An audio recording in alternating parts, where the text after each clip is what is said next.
Hello everyone, সবাইকে good morning. নিশ্চয়ই সবাই খুব ভালো আছো, আমিও খুব ভালো আছি। আজকে একটা নতুন ব্লগ নিয়ে চলে এসেছি আবার। চলো আজকে ব্লগটা তাহলে শুরু করা যাক। সকাল সকাল উঠেই আজকে কিন্তু নিচে চলে এসেছি, কারণ আজকে কিন্তু একটু অমিত যাবে এক জায়গায়, সেই জন্য চাটুকু করে দিলাম। তারপর ও যখন বেরিয়ে গেল তখন আমি আবার কিন্তু নিজের কাজে লেগে পড়েছি। রায় এখনও ঘুমোচ্ছে। ঘুরেতে যদিও 6:30 বাজে, কিন্তু রায় এখন ঘুমোচ্ছে, কখন উঠে পড়বে তার তো ঠিক নেই। তো নিজের কাজটুকু আগে সেরে নিই। তোমাদের আগেই বলেছি যে কিছুদিন থেকে কিন্তু আমি এক্সারসাইজ শুরু করেছি। এক্সারসাইজ তেমন কিছু না, একটু প্রাণায়াম করছি আর একটু স্পন্ডালাইসিসের জন্য ব্যায়াম। আর আমার তো প্রচণ্ড কোমর ব্যথা আছে, সেই জন্যই কিন্তু আবারও একটু আমি এক্সারসাইজ শুরু করেছি। যদিও কিন্তু আগে আমি করতাম টুকটাক, কিন্তু অনেক দিন থেকে এসব আর করাই হয় না। কিন্তু নিজেকে ভালো রাখতে হলে একটু এক্সারসাইজ শরীরের জন্য কিন্তু অবশ্যই দরকার। কেন বলো গুড মর্নিং। গুড মর্নিং শোনো মানে। সকালবেলা রায় উঠে নানান বায়না শুরু। এখন দুধ খাবে না, বলছে আমি আগে খেলবো তারপর দুধ খাবো। তো অনেক ভুলিয়ে ভালিয়ে আগে একটু মুখ টুকগুলো ধুয়ে জল খাইয়ে দিচ্ছি। রায়কে কিন্তু সকালবেলা উঠে একটু হালকা উষ্ণ গরম জল দিই। রায় তো বোতল দিয়ে জল খাই, কিন্তু আমি কিছুদিন থেকে একটু গ্লাসে জল খাওয়ানোর চেষ্টা করছি। এতে কিন্তু অনেকটাই ভালো। তো ঘড়িতে বেজে গেছে 9টা, আর আমি কিন্তু রান্নাঘরে চলে এসেছি। আজকে আবার মামুনিরা ভাত খাবে না, সংক্রান্তি বলে অনেকের বাড়িতে পুজো হবে, জানো, মনসা পুজো। ওই মনসা আমাদের বাড়ি গাছ পোতা আছে, সেই জন্য কিন্তু সকাল সকাল পরোটা করছি। এটাই সবাই খাবো। আর অমিত তো চলেই গিয়েছে, কোথায় গিয়েছে কি করতে গিয়েছে সবটাই দেখতে থাকো, জানতে পারবে। তো রায়ের খাবারটাও কিন্তু একদম রেডি। আজকে কিন্তু সেরেলেক্স খাওয়াচ্ছি, অবশ্যই হোমমেড সেরেলেক্স। তো আজকে আর অন্য কিছু রায়ের জন্য করিনি। মামুনি যখনই ভাত খাবে না বা উপোস টুপোস থাকে, এই ছোলা সেদ্ধ এটা কিন্তু খায়, খুবই ভালো এটা খাওয়া, আর টেস্টিও লাগে অনেকটা। সেদ্ধ করে একটু নুন দিয়ে আর সামান্য তেল দিয়ে কিন্তু এরকম একটু লঙ্কা দিয়ে ভেজে নিই। আর এই যে এদিকে পেঁপে সেদ্ধ করছি, নুন হলুদ চিনি দিয়ে, যেটা ভাজলে প্রচণ্ড খেতে ভালো লাগে। আর রায়ের দেখো পাগলামি, সারাদিন এসবই চলে। একটা গামছা নেবে, না হয় কাপড় নেবে, সেটা নিয়ে সবসময় খেলা করবে। যাক, তাও তো একটা নিয়ে মেতে আছে। তো গাছগুলো অনেক দিন থেকেই পটে দেবো, কিন্তু সময় হচ্ছে না, সেই জন্য আর করা হচ্ছে না। ভাবলাম না আজকে করেই ফেলতে হবে, না হলে হয়তো গাছগুলো আর টিকেই থাকবে না। শখে শখেতে নিয়ে চলে এসেছি, তো নিয়ে যখন এসেছি যত্ন তো করতেই হবে, তাই না? তো গাছগুলোকে দেখে একটু লাগিয়ে দিই। দুপুরবেলা এখন আর তেমন কাজ নেই, রান্নাবান্নাটাও হয়ে গেছে। আজকে তো রান্না করিনি, নর্মাল একদম করেছি, যেহেতু অমিত নেই সেই জন্য আর রান্নাবান্নার ঝামেলাও নেই। ওই পরোটা আলু ভাজাটা করলাম, তারপর ওই ডাল পেঁপে ভাজা আর একটু পনির তরকারি করব, কিন্তু এটা পরে করব।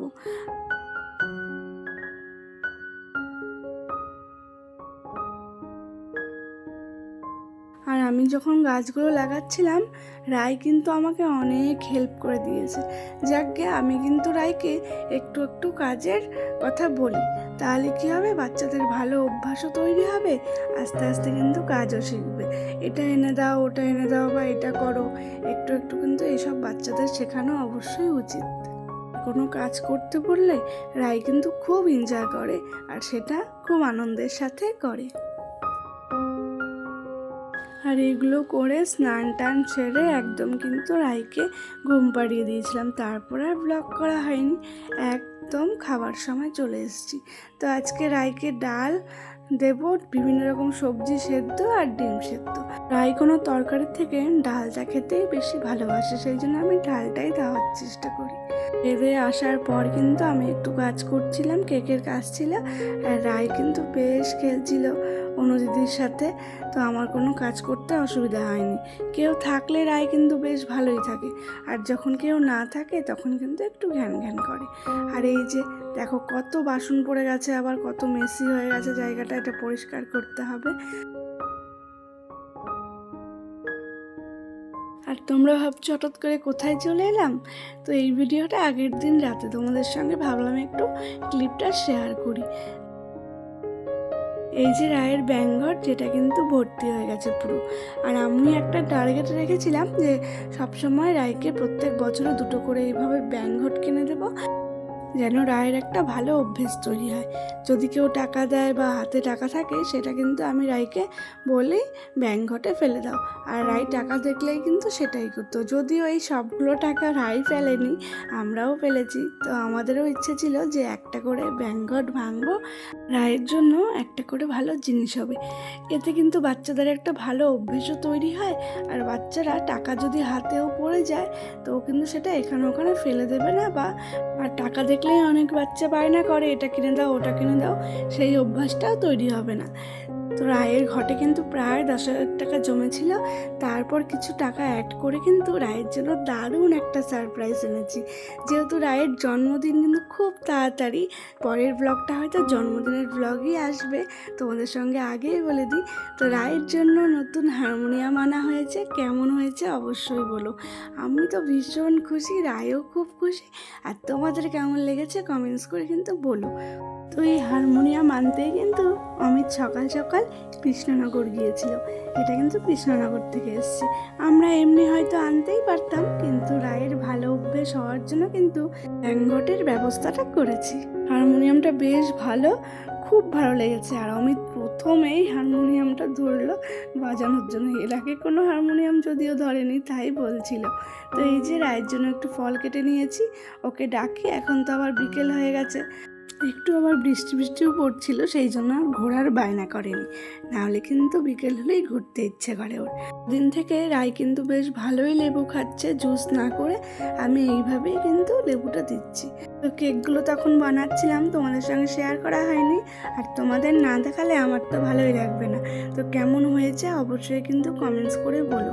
2টো কেক ছিল, কালকে একটা সকালে যাবে, আর আজকে রাতেই কিন্তু একটা নেবে।